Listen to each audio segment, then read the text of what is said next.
मुल्क भर की तरह उस्तामों में भी 14 अगस्त योम जश्न आज़ादी जोश व जज्बे के साथ मनाने की तैयारी जोर व शोर से जारी है।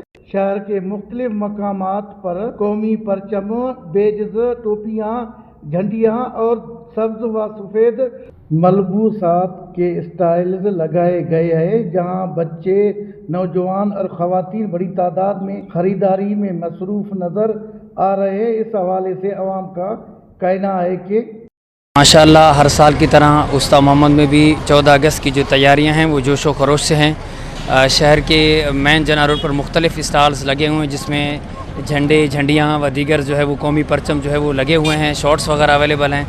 ज़िंदा कौमें ही अपनी आज़ादी का दिन मनाते हैं, लिहाजा यहाँ पे मुख्तलिफ़ स्टॉल है। मैं यही तमाम उस्ता मोहम्मद के गयूर अवाम को ये पैगाम देना चाहता हूँ कि वो आएँ, इन स्टॉलों से अपने बच्चों के लिए चीज़ें ख़रीदें और कौमी और मिली यकजहती का सबूत दें। अगस्त मनाने वास्ता सामान वगैरह गिरऊं खपत झंडा स्टिकर और वर्दी छोकरों और वजी धूमधाम को 14 अगस्त मनाएं इंशाल्लाह। शहरियों का कहना था कि 14 अगस्त सिर्फ एक दिन नहीं बल्कि हमारे मिली जज्बे आज़ादी की कदर और यकजहती का इज़हार है। हम हर साल की तरह इस साल भी 14 अगस्त योम जश्न आज़ादी जोश व खरोश से मनाएंगे। कैमरा टीम के साथ अली हसन बलोच, वश न्यूज़, उस्ता मोहम्मद, बलोचिस्तान।